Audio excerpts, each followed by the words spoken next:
నమస్తే welcome to వార్తా 9 news ముందుగా బులెటిన్లోని హెడ్లైన్స్ చూద్దాం సైకిల్ కోసం చర్చనీయాంశం 8వ తరగతి విద్యార్థి కేంద్ర మంత్రి బండి సంజయ్ తో స్నేహబంధం ఉద్యమంగా సైకిల్ కలయిక విద్యార్థి ఆనందం పంచుకున్నాడు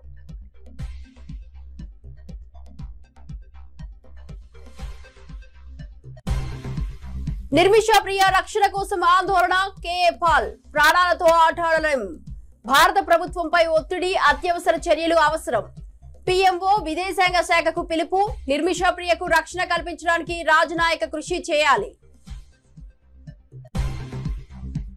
తెలంగాణలో 14 గ్రామాల విలీనం సంచలన ప్రకటన మంత్రులు బవాంకులే ప్రకటన 14 గ్రామాల విలీనం తెలంగాణ గ్రామాలు మహారాష్ట్రలో కలిసేందుకు సిద్ధం రాజూరా జీవతి తాలూకాలలో విలీనం ప్రక్రియ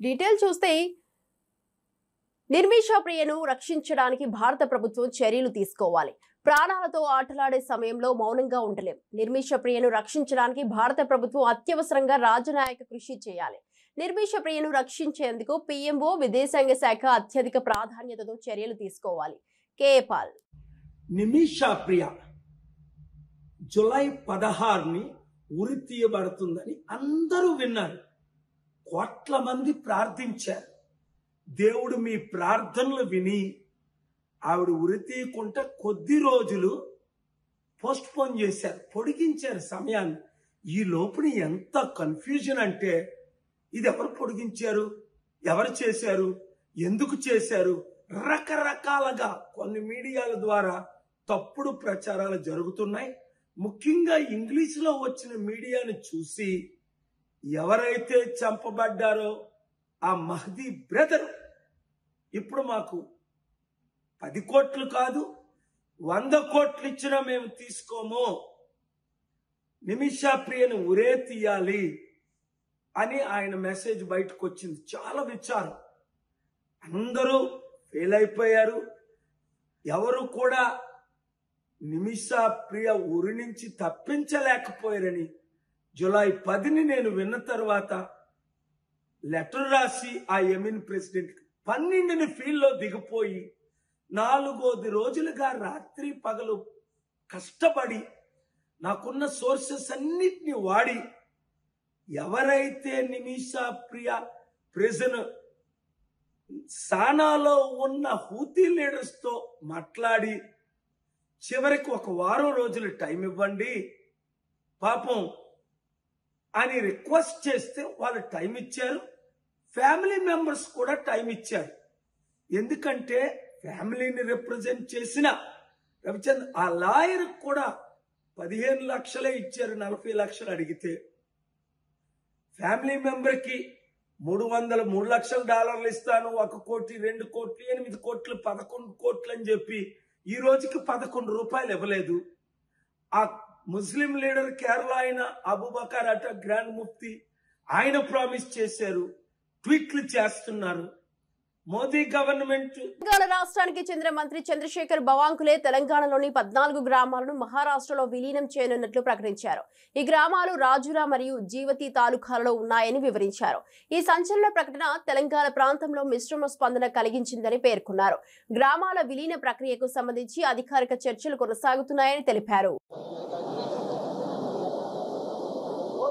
महाराष्ट्रातील चंद्रपूर जिल्ह्यातील जिवती तालुक्यातील 14 गावे हे तेलंगणा आणि महाराष्ट्र बाउंड्रीवर आहे आणि ही 14 गावं महाराष्ट्राच्या जमाबंदी आयुक्ताच्या रेकॉर्ड प्रमाणे ही सर्व गावं महाराष्ट्राची आहेत त्यामुळं ही सर्व गावं महाराष्ट्रामध्ये या ठिकाणी त्यांचा महसुली रेकॉर्ड आणि यानंतर त्यांचा संपूर्ण जो काही व्यवहार आहे तो जरी त्या भागात आहे या भागात असला त्या राज्यात व्यवहार आहेत त्या राज्यात काही शेती आहे या राज्यात काही शेती आहे त्यामुळं गावाचं जे गावठाण आहे ते महाराष्ट्रामध्येच राहील याबद्दलची कारवाई आम्ही चालू केलेली आहे आणि याबद्दलचा पुरावा रेकॉर्ड आमच्याकडे आहे आणि त्याची नोंद आता महाराष्ट्र शासनाने घेतली आहे శ్రీకాళహస్తి ఎమ్మెల్యే బొజ్జల సుధీర్ రెడ్డి తిరుమల దర్శనంలో పాల్గొన్నారు. శ్రీవారిని దర్శించి బహుమతి తీర్పు పొందినారు. రెడ్డి వ్యక్తిగతంగా మంగళవారం దర్శనం చేసినట్లు తెలిపారు. ప్రభుత్వం కుటుంబానికి ఈ వారం దివ్య దర్శనం అందించడానికి అనుమతి ఇచ్చారు. పేదాపూర్ మండలం ఎమ్మెల్యే బొజ్జల సుధీర్ రెడ్డి ఆలయ సమీపంలో దర్శనం చేసినట్లు తెలిపారు.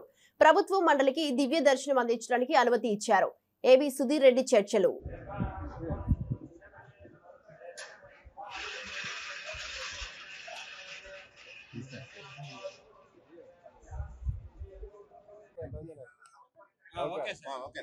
ప్రశ్నిద్దరు నమస్కారం. ఈరోజు మా కుటుంబ సభ్యులతో అందరితోని తమ్ముళ్ళు, అత్తలు, మామూలు మొదటిసారి గెలిచిన తర్వాత రావడం జరిగింది. అందులో మాకు కుదరలేదు, టైం కుదరలేదు. తర్వాత ఫ్యామిలీ మెంబర్స్ అందరితో కూడా యూఎస్ నుంచి వాళ్ళు రావడం, అందరూ కలిసి వచ్చి బ్రహ్మాండంగా దర్శనం అయింది. అందరూ బాగుండాలా, సర్వే జన సుఖ భవంతు అని చెప్పి కోరుకున్నాం. చంద్రబాబు నాయుడు గారు, నారా లోకేష్ గారు కుటుంబం చల్లకుండాలి. వాళ్ళు బాగుంటే మేము బాగుంటాం, మేము బాగుంటే ప్రజలందరూ బాగుంటారు ఉద్దేశంతో చేస్తుంటారు. క్లెన్లీనెస్ బాగుంది, ఎక్కడ కూడా ఇబ్బంది లేకుండా బాగా దర్శనం బాగా జయవ గారు బాగా చేయించారు.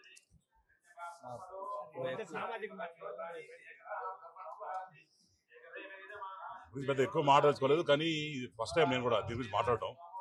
గుడిలో ఉన్నాం, నాకు కూడా 2 పిల్లలు ఉన్నారు, మా కుటుంబం ఉంది.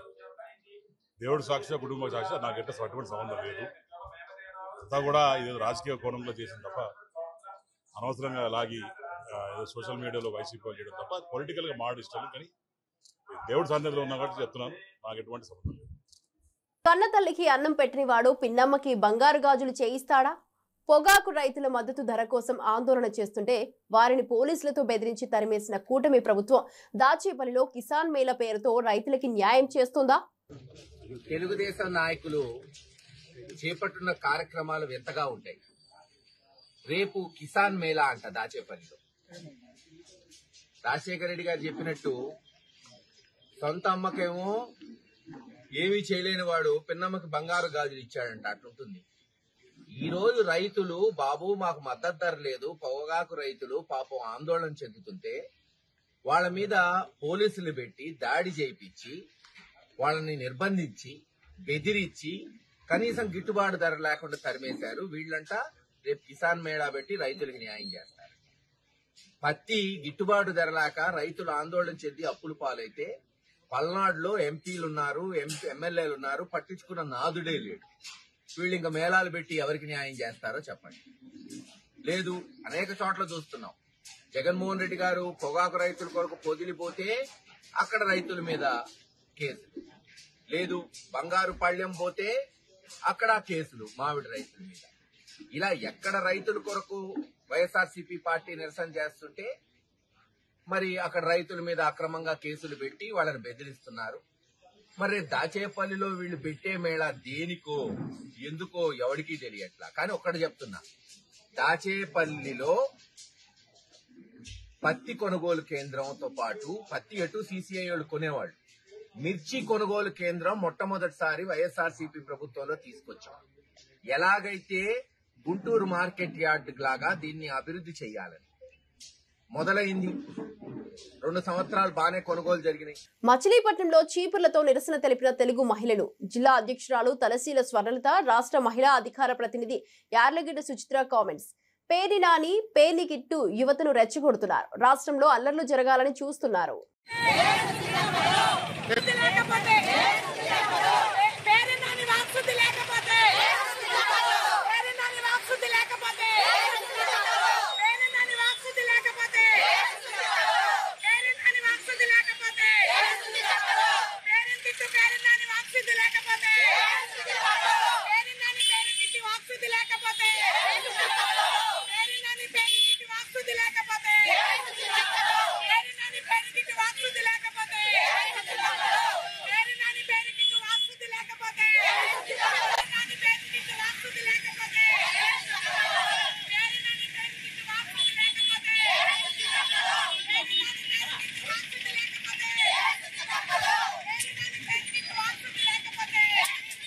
గుడిలో మద్యం ఏరులై పారుతోంది అని తేడా లేకుండా ఏపీలో మద్యం ఏరులై పారు తెలిసిందా?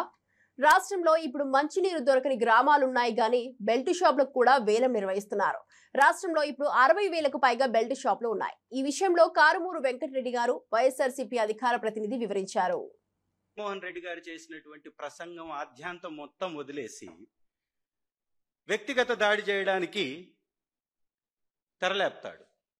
ఇతని విధానం ఎలా ఉంటుందంటే కాకుల్ని కొట్టి గద్దల్ని మేపే విధంగా ఉంటుంది. ప్రజల దగ్గర చేరవలసినటువంటి సొమ్ముని దోచేసి తెలుగుదేశం ప్రజాప్రతినిధులకి దోచిపెడుతున్నటువంటి ఈ వ్యక్తి ఈ దోపిడీపై మాట్లాడితే దాని మీద సమాధానం చెప్పేటటువంటి మంత్రి కానీ ప్రజాప్రతినిధి కానీ ఎవ్వడు ఉండడు. తిట్లు దండకం వద్దడానికి, చంద్రబాబును ప్రసన్నం చేసుకోవడానికి ఎప్పటి నుంచో రాజ్యసభ లేదా గవర్నర్గా ఉండాలని ఉవ్విళ్ళూరేటటువంటి కొంతమంది నేతలు వచ్చేస్తారు. వర్లరామయ్య గారు, హోంమంత్రి గారు ఆవిడ శాఖను మాత్రం గాలికి వదిలేస్తుంది. అధికార ప్రతినిధిగా వాలిపోతుంది ప్రతిదానికి. సో వీరు మాట్లాడినటువంటి మాటలను ఒక్కసారి కానీ మనం గమనించినట్లయితే జగన్మోహన్ రెడ్డి గారు చాలా స్పష్టంగా 1,75,112 కోట్ల రూపాయలు అప్పులు చేశారు. 17,000 కోట్ల రూపాయలు విద్యుత్ మీద మీరు అదనంగా ఛార్జీలు మోదారు. ఈ రాష్ట్ర ఖజానా మొత్తం కొల్లగొట్టేస్తున్నారు. ఈ రాష్ట్ర ఆదాయం ఏమైంది? కేంద్రం నుంచి తీసుకొచ్చినటువంటి ఆ యొక్క పద్దు ఏమవుతుంది? ఈ రాష్ట్రంలో మీరు ఒక్క పథకం కూడా ఇవ్వకుండా ఈ డబ్బంతా ఎవరి జేబుల్లోకి వెళుతుందని స్పష్టంగా అడిగారు కదా. 4-5 ప్రెస్ మీట్లు పెట్టినటువంటి వాళ్ళల్లో ఎవడన్నా ఒక్కరన్నా బాధ్యతగా సమాధానం చెప్పారా? నాదెండ్ల మనోహర్ గారు అయితే ఏకంగా సిగ్గు విడిచేసి దీపం పథకం మీద మాట్లాడాడు. వారు చెప్పింది ఏంది? మొదటి విడతలో దీపం పథకానికి 97,59,000 మందికి ఒక సిలిండర్ ఇచ్చాం, దానికి 846 కోట్లు అయింది. రెండవ విడతలో 91,10,000 మందికి ఇచ్చామంటాడు. ఈ రెండిటి మధ్య వ్యత్యాసం ఎంతండి? దాదాపు 6,50,000 మంది. ఎందుకు తగ్గింది సార్? లబ్ధిదారుల సంఖ్య రోజు రోజుకు పెరుగుతుందా తగ్గుతుందా? అంటే మొత్తం వదిలేసి నిర్లజ్జగా వైఎస్ఆర్ కాంగ్రెస్ పార్టీ నాయకులకి, వైఎస్ఆర్ కాంగ్రెస్ పార్టీ ఓటేసినటువంటి వారికి మేము తొలగిస్తున్నామని తనే ఒప్పుకుంటున్నాడు. పథకం రోజు రోజుకి పెరగాలి, లబ్ధిదారుల సంఖ్య పెరగాలి, మరి ఎందుకు తగ్గింది? అంటే దీని అర్థం ఏంటి? స్పష్టంగా వైఎస్ఆర్ కాంగ్రెస్ పార్టీకి అనుకూలమైనటువంటి వారిని ఏరి పడవేస్తూ ఒక్కొక్కరిని తొలగిస్తున్నట్టుగా కనపడుతుంది. పెన్షన్స్ లో కూడా మనం గమనించినట్లయితే దాదాపు 6 లక్షల మంది పెన్షన్దారులని ఎత్తివేశారు వీళ్ళు. మరి ఇక ప్రభుత్వం నడుస్తున్నట్ట? ప్రభుత్వం ప్రజల యొక్క మంచిని పట్టించుకుంటున్నట్ట? స్పష్టంగా వీరి మాటల్లో ఏంటంటే పథకాలు మేము ఎగ్గొట్టేస్తామని నిర్లజ్జగా ఎట్లా చెప్తున్నారంటే, ఇదే నాదెండ్ల మనోహర్ గారు మీకంటే ఎక్కువ బటన్లు నొక్కుతామని మాకు ఓట్లేయలేదు ప్రజలు అని చెప్పకనే చెప్తున్నాడు. అంటే వైఎస్ఆర్సీపీ ఎన్ని బటన్లు అయితే నొక్కిందో అన్ని మేము నొక్కము అని నొక్కి ఒక్కానించి తనే చెప్తున్నాడు. అంటే రాబో రోజుల్లో పథకాలను ఏ విధంగా ఎత్తివేస్తారో అనడానికి ఇది ఒక ఉదాహరణగా కూడా మనం చెప్పుకోవచ్చు. రెండవది, ఈ దళితులుగా ఉన్నటువంటి ప్రజాప్రతినిధులు చంద్రబాబు గారిని ప్రసన్నం చేసుకోవడానికి ఎంతకైనా దిగజారుతారు. మాటకు ముందు ఒకసారి సిగ్గుందా, మాటకి తర్వాత ఒకసారి సిగ్గుందా అంటున్నారు. ఈ సిగ్గుందా అని మాట్లాడుతున్నటువంటి మీకు బుద్ధుందా? మీకు ఏమాత్రం అన్న జ్ఞానం ఉందా, ఇంగితం ఉందా? వైఎస్ఆర్సీపీలో మా ప్రభుత్వంలో పథకాలు అందుకున్నటువంటి పేదవారికి పథకాలు ఇవ్వకపోతే ఆర్థికంగా దళితులు అనేటటువంటి వారు, వెనకబడినటువంటి తరగతుల వారు నష్టపోతారా లేదా? ఈ జ్ఞానం ఉండాలా లేదా? నక్క ఆనంద్ బాబు గారు అంటారు జగన్మోహన్ రెడ్డి గారి హయాంలో కేవలం కొందరికి మాత్రమే అధికారాలు ఉన్నాయి, దళితుల్ని వారి ఇంట్లో కూడా రానిచ్చేవారు కాదు అని. ఆ బతుకులు మీవేమో ఒక్కసారి వెనక్కి తిరిగి చూసుకోండి. శ్రీ జగన్మోహన్ రెడ్డి గారి ఇంటిలో వారితో పాటు వారి ఇంటిలో టేబుల్ మీద కూర్చొని నేను 2 సార్లు భోంచేశా. మీకెవరికన్నా చంద్రబాబు నాయుడు గారి పక్కన కూర్చునేటటువంటి అవకాశం దక్కిందా? ఒకసారి ఆలోచించుకోండి. వర్లరామయ్య అనేటటువంటి వ్యక్తి ఎప్పటి నుంచి భూమి పుట్టినప్పటి నుంచి రాజకీయాలు చేస్తున్నాడు. ఈ రోజు వరకు ఏం సాధించావా నువ్వు? ఏంటి నీ బతుకు? ఎక్కడుంది? ఏ స్థానంలో ఉన్నావు నువ్వు కూర్చొని? జగన్మోహన్ రెడ్డి గారికి తిట్టడానికి ఉపయోగిస్తున్నారు, నిన్ను గుర్తుపెట్టుకో. అనంతపురం పామిడికి చెందిన పావని అనే మహిళ చికిత్స కోసం శ్రీచక్ర ఆసుపత్రిలో చేరిక. జ్వరంతో ఆసుపత్రికి వస్తే వైద్యులు చంపేశారంటూ మహిళ కుటుంబ సభ్యులు ఆందోళన చేపట్టారు. ఆసుపత్రి అద్దాలు ధ్వంసం చేసిన మృతురాలి బంధువులు ఆసుపత్రి వద్ద భారీగా పోలీసులు చేరుకున్నారు.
బనకచెర్ల అంశంలో సీఎం రేవంత్ రెడ్డి సాధించిన విజయం ఏమీ లేదు. బనకచెర్ల వల్ల ఏపీ ప్రజలకు ప్రయోజనం లేదు. నీళ్లు వస్తున్న ఆయకట్టకు మళ్లీ నీళ్లు ఇచ్చేలా డిజైన్ చేశారు తప్పితే ఇందులో కొత్తదనం లేదు. బనకచెర్ల కుట్ర పూరితమైనది. కాంట్రాక్టర్ల కోసం, కమిషన్ల కోసం కడుతున్న ప్రాజెక్టు. మన సీఎంఓ నుంచి, మన తెలంగాణ ముఖ్యమంత్రి రేవంత్ రెడ్డి గారి ఆఫీస్ నుండి బాగా మేకపోతు గాంభీర్యాన్ని ప్రదర్శిస్తూ బనకచెర్ల ఇష్యూ చర్చకు వస్తే మేము పోనే పోమని చెప్పి లీక్లు ఇవ్వడం జరిగింది ముందు రోజు. కానీ తీరా తెల్లారి చూస్తే ఏమైందో ఏమో మరి చాలా సంబరంగా ఉత్తమ్ కుమార్ రెడ్డి గారు, రేవంత్ రెడ్డి గారు ఇద్దరు కూడా పోయి మరి చంద్రబాబు నాయుడు గారిని ఎదుర్కొని సన్మానం చేసి ఆ ఫోటోలు వీడియోలు చూస్తుంటే అయితే పండగ వాతావరణం కనబడ్డది. మరి అన్ని చేసి కూర్చున్నారు. సరే మీటింగ్ పోయినరు. మీటింగ్ పోయినాక నేను మీ అందరికీ తెలిసి ఎప్పుడు కూడా సమాచారం లేకుండా మాట్లాడను, నిర్దిష్టమైనటువంటి ఆధారాలు లేకుండా మాట్లాడను. వీళ్ళు మీటింగ్కి పోయినరు, జలశక్తి మీటింగ్కి. మొట్టమొదటి అంశమే ఎజెండాలో బనకచెర్ల జరిగింది. అక్కడ మొట్టమొదటి అంశం బనకచెర్ల ఉంటే కూడా కనీసం పౌరుషం లేకుండా, సిగ్గు లేకుండా ముఖ్యమంత్రి గారు, మన ఇరిగేషన్ శాఖ మంత్రి గారు మీటింగ్ మొత్తం కూడా కూర్చొని అప్పనంగా గోదావరి జలాలని గిఫ్ట్ లెక్క చంద్రబాబు నాయుడు గారి చేతిలో పెట్టి రిటర్న్ రావడం జరిగింది. ఎంత దారుణం అంటే ఇది. ఈ బనకచెర్ల ప్రాజెక్టు కనుక జరిగితే గోదావరి జలాలలో తెలంగాణ యొక్క హక్కులు శాశ్వతంగా హరించిపోతాయి. ఈ విషయం తెలుసు ముఖ్యమంత్రి గారికి, తెలుసు ఉత్తమ్ కుమార్ రెడ్డి గారికి తెలుసు. అయినా అటెండ్ అయినరు, అయినా పోయినరు. పోయి ఉల్టా సన్మానాలు చేయించుకొని, దండలు వేయించుకొని నీళ్లు అప్పనంగా అప్పచెప్పి వెనక్కి రావడం జరిగింది. నిజంగా ఎంత బాధ అనిపించిందంటే ఆడ చంద్రబాబు నాయుడు గారు సన్మానం చేస్తుంటే ముఖ్యమంత్రి గారి ముఖం ఆనందంతో వెలిగిపోతున్నది. కానీ నాకైతే బలిక బక్రాన్ చూసినట్టు అనిపించింది. కానీ ఇక్కడ బలయ్యేది ఎవరు? తెలంగాణ ప్రజలు. తెలంగాణ ప్రజల యొక్క హక్కులు, గోదావరి నదీ జలాల్లో శాశ్వతంగా హక్కులు కోల్పోతాం. ఇది వాస్తవం, ఇది జరిగింది అక్కడ. ఎందుకంటే ప్రెస్ ఇన్ఫర్మేషన్ బ్యూరో తెలుగులో ఒక ప్రెస్ నోట్ ఇచ్చింది, ఇంగ్లీష్లో ఒక ప్రెస్ నోట్ ఇచ్చింది. మరి వాళ్ళు పర్టికులర్గా చెప్పడం జరిగింది, ఎజెండాలో బనకచెర్ల ఇష్యూ చర్చించినాం, పవర్ పాయింట్ ప్రజెంటేషన్ కూడా ఇచ్చినాం అన్నటువంటి అంశం ప్రెస్ ఇన్ఫర్మేషన్ బ్యూరో చెప్పడం జరిగింది. బయటకు వచ్చి ప్రెస్ మీట్ పెట్టి దారుణంగా మన ముఖ్యమంత్రి గారు బుకాయిస్తున్నాడు. ఆయన బొంకుతున్నాడు. అరే జరగనే లేదు, వాళ్ళు అడిగితే కదా మేము కట్టేది. ఎంత దారుణం ఇది! ఇంత సిగ్గులేనితనం ఉంటుందా? ఇంత ఘోరం ఉంటుందా? ఇంత అన్యాయం ఉంటుందా? జరిగింది వాస్తవంగా. అక్కడ అంతమంది సీనియర్ ఆంధ్ర ఇంజనీర్లు ఉన్నారు, ఇక్కడ సీనియర్ తెలంగాణ ఇంజనీర్లు ఉన్నారు. జరుగుతున్నటువంటి నష్టం ఏంది? మీరు ప్రదర్శిస్తున్నటువంటి వైఖరి ఏంది? ఇంత నాన్ సీరియస్ గా ఉండేటటువంటి ముఖ్యమంత్రికి నిజంగా మన రాష్ట్రాన్ని పరిపాలన చేసే హక్కే లేదు. ముఖ్యమంత్రి గారు తక్షణమే రాజీనామా చేయాలని ఈ సందర్భంగా నేను డిమాండ్ చేస్తా ఉన్నాను.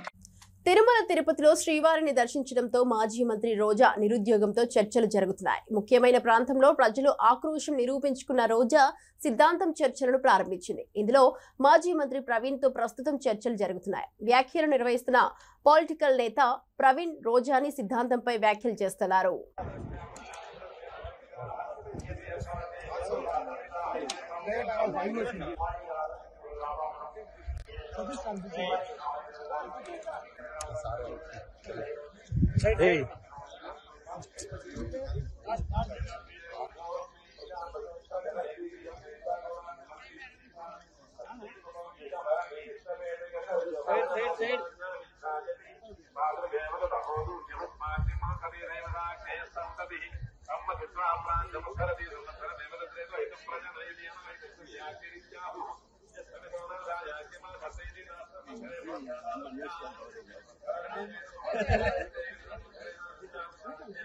డైరెక్ట్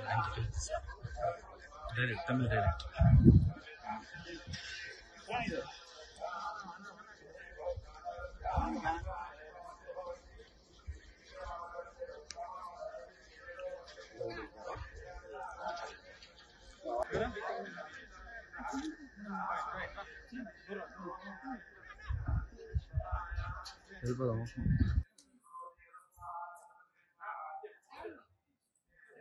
బాబు. సో భగవంతుడి దర్శనం చేసుకుంటే అందరికీ కూడా ఒక కొత్త ఎనర్జీ ఉంటుంది, ఒక పాజిటివ్ ఎనర్జీ ఉంటుంది. అలాగే రాజకీయాల్లో ఉన్న వాళ్ళకి చాలా ముఖ్యం భగవంతుడిని దర్శించుకోవటం అనేది. సో ఆ భగవంతుడి ఆశీస్సులతో మళ్ళీ కొత్త బలంతో ప్రజల కోసం పనిచేయడానికి ఎప్పుడు మేము ముందుకు వెళ్తుంటాం. సో తిరుమల శ్రీవారు ఎన్నిసార్లు చూసినా చూస్తూ ఉండాలనిపించే అంత భగవంతుడు ఈ ప్రపంచంలో ఏ టెంపుల్ కి కూడా ఎంత క్రేజ్ లేదనుకుంటాను. ఎన్నిసార్లు చూసినా చూస్తూ ఉండాలనిపిస్తుంది. సో భగవంతుడి ఆశీస్సులు మా మీద, రాష్ట్ర ప్రజల మీద ఎల్లప్పుడూ ఉండాలని మనస్ఫూర్తి. చంద్రబాబు మీడియా చర్చల విషయంలో తెలంగాణ ఎడిషన్ లో ఒకలా, ఆంధ్ర ఎడిషన్ లో ఒకలా రాసింది. అంతర్జాతీయ కార్యక్రమాల్లో రేవంత్ రెడ్డి బనకచెర్ల విషయంలో తన అంశాన్ని తెలిపాడు. ఏపీ మంత్రి నిర్మల రామానాయుడు బనకచెర్లపై చర్చ జరిగింది. కమిటీని ఏర్పాటు చేస్తామని అందరూ భావిస్తున్నారు. తెలంగాణ ప్రజలు వీళ్లు చేసే ద్రోహాన్ని, మోసాన్ని చూడాలని మాజీ మంత్రి ఎమ్మెల్యే జగదీష్ రెడ్డి అడిగారు. అసలు సమావేశాలు, రహస్య సమావేశాలు రాత్రి వేళల్లో జరిగిపోతున్నాయి. అక్కడ మాత్రం చాలా స్నేహపూర్వక సమావేశాలు జరుగుతున్నాయి. ఈ ఒక్కటి చాలు తెలంగాణ వాదులకు. ఇంకెవరికైనా కూడా కేసీఆర్ మీద కోపంతో కాంగ్రెస్ చెంత చేరిన వాళ్ళు ఇంకెవరిని ఉంటే కూడా వాళ్ళందరి కళ్ళు తెరిపించడానికి ఇదొక్కటి చాలు. ఏంది? ఒకటే పత్రిక తెలంగాణలో ఏం రాసింది, ఆంధ్రాలో ఏం రాసింది చూడండి. ఒకటి తెలంగాణ ఎడిషన్, ఒకటి ఆంధ్ర ఎడిషన్. ఒక సమావేశం జరిగి రెండు రాష్ట్రాల మధ్యన, రెండు ముఖ్యమంత్రుల మధ్యన, రెండు రాష్ట్రాల అధికారుల మధ్యన సమావేశం జరిగితే ఎవరు చెప్పినా ఒకే తీరుగా ఉండాలి కదా. చెప్పింది నిజమే అయితే, జరిగింది వాస్తవంగా చెప్పితే ఒకే తీరుగా ఉండాలి కదా. ఇంతకు మించిన ఆధారాలు ఇంకా అక్కరలేదు వాస్తవానికి. ఇంకా తెలంగాణ ప్రజలకి తెలంగాణలో రకరకాల కోరికలతోని, ఆలోచనలతోని మళ్ళీ తెలంగాణ వాదానికి దూరమైన వాళ్ళకి అన్నిటికీ మించి తెలంగాణ ప్రజలందరికీ విజ్ఞప్తి చేస్తూ ఉన్నాం. చూడండి ఏం జరుగుతుందో, ద్రోహం ఎట్లా ఉందో. గత సంవత్సర కాలంగా బీఆర్ఎస్ పార్టీ చెప్తున్నది ఒక్కటొక్కటిగా నిజమవుతుంది, కనబడుతుంది మీ కళ్ళ ముందే. ఏంటిది? ఇది జల విభాగాలపై కమిటీ, రెండు రాష్ట్రాల నిపుణులు అధికారులతో ఏర్పాటు, 21లోగా నియామకం. దీని కొరకు ఏం చెప్పిండు మన ముఖ్యమంత్రి గారు? 8వ తరగతి చదువుతున్న ఒక పిల్లోడు సైకిల్ కొనివ్వకపోవడంతో స్కూల్ కి వెళ్లనని చెప్పాడు. ఈ విషయం తెలిసిన కేంద్ర మంత్రి బండి సంజయ్ విద్యార్థితో మాట్లాడి సమస్య పరిష్కరించి సైకిల్ కొనిచ్చాడు. ఈ స్నేహబంధం విద్యార్థి జీవితంలో నూతన ఉత్సాహాన్ని తీసుకువచ్చింది. నెల రోజుల తర్వాత ఆ పిల్లోడు ఫోన్ లో బండి సంజయ్ తో తన ఆనందాన్ని పంచుకున్నాడు. 10 నెలలుగా రోజు స్కూల్ కి వెళ్తున్నానని, సైకిల్ ప్రతిరోజు తుడుస్తున్నానని చెప్పాడు. వాళ్ళ అమ్మ ఆ చిన్న బాబు 8th క్లాస్ బాయ్ కూర్చున్నాడు. నీ పేరు ఏం పేరు అంటే పేరు చెప్పాడు. నువ్వు స్కూల్కు పోతలేవా అంటే పోన్ పోన్ పోన్ పోన్ అంటున్నాడు. అని ఈ పోన్ పోన్ పోన్ అన్నందుకే ఆ పిచ్చోడని ముద్రేసిన బాబు మీద. సరే అని చెప్పి వాళ్ళ అమ్మమ్మని అడిగిన ఏమైందమ్మంటే వాడు పిచ్చోడు సార్ అంటుంది వాళ్ళ అమ్మమ్మ కూడా. వాళ్ళ అమ్మని అడితే వాళ్ళ అమ్మ కూడా వాడు పిచ్చిలేసింది సార్ అంటే వాళ్ళ అమ్మ అంటున్నది. కానీ అబ్బాయిని చూస్తే అట్లా లేడు. అబ్బాయి చాలా యాక్టివ్ ఉన్నాడు. వాళ్ళిద్దరిని వాళ్ళ అమ్మను బయటికి పంపించిన. నేను వంతను కూర్చున్నా. అరే నువ్వు నేను దోస్తున్నా పై దోస్తాను ఇస్తా, దోస్తు చేస్తావా అంటే చేస్తా అన్నాడు. అన్ని వేరే విషయాలు మాట్లాడి నువ్వు స్కూల్కు పోవాలంటే నేను ఏం చేయాలి అన్న. పోను సార్ అన్నాడు. మీ ఫ్రెండ్స్ పేరు చెప్పినా అంటే 6 ఫ్రెండ్స్ పేరు చెప్పారు. వాళ్ళకి ఏముంది అన్న. సార్ వాళ్ళకు అందరికి సైకిల్ ఉన్నాయి, నేను సైకిల్ ముడితే నన్ను కొడుతున్నారు. వాళ్ళ 6 సైకిల్ ఉన్నాయి, నేను వాళ్ళ సైకిల్ ముడితే నన్ను కొడుతున్నారు సార్ అని చెప్పాడు. అప్పుడు అర్థమైపోయి సైకిల్ పంచాయతీ అని చెప్పండి. నేను అడిగిన మన స్కూల్కి పోవాలంటే ఏం చేయాలంటే నేను పోను సార్ అంటాడు. వాళ్ళ సరే నీకు సైకిల్ కొనిస్తే పోతావా అంటే ఆయన ఫేస్ మొత్తం వెలిగేది ఒకసారి. అప్పుడు సైకిల్ కొనిస్తే స్కూల్ పోతాడు. మరి సైకిల్ కొనిస్తే స్కూల్ పోతావు, ఇయ్యాలే కొనిస్తా సైకిల్ అన్న. అప్పుడు నేను పోతా సార్ అన్నాడు. ఆ అబ్బాయి పిచ్చోడా కానీ ఊరు మొత్తం ఏం చేసింది, పిచ్చోడ ముద్ర వేసింది. ఆ అబ్బాయిని మీ సోషల్ మీడియాలో చూసి ఉంటారు. మీ అందరికి ఆ వీడియో వచ్చింది, నిన్న కూడా వచ్చింది వీడియో.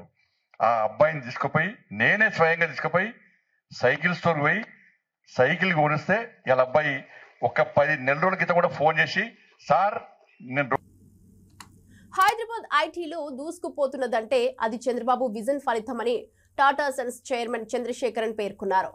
మానవ వనరుల అభివృద్ధి కోసం ఇంజనీరింగ్ విద్యా సంస్థల స్థాపన కూడా చంద్రబాబు ప్రత్యక్ష దృష్టిలో భాగమని అన్నారు. ఆ రోజుల్లో ఐటీ అభివృద్ధి కోసం ఉదయం 6 గంటల నుంచే చంద్రబాబు మాతో చర్చలు ప్రారంభించినట్టు తెలిపారు.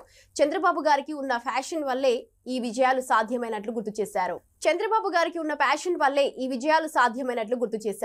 I've had the privilege of knowing Shri Chandrababu Naidu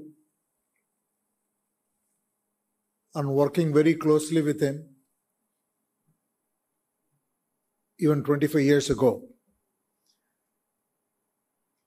when the IT industry was just about to take off. He not only put the infrastructure in Hyderabad. Today, if you see in Hyderabad, many of these very, very large companies, including TCS, who have very, very big presence. And it was his vision and execution those days to be able to create this whole movement. And since then, had the opportunity in digitizing the then unified Andhra Pradesh and have seen. ఇవి ఇప్పటివరకు bulletin update చూస్తూనే ఉండండి వార్తా 9 news.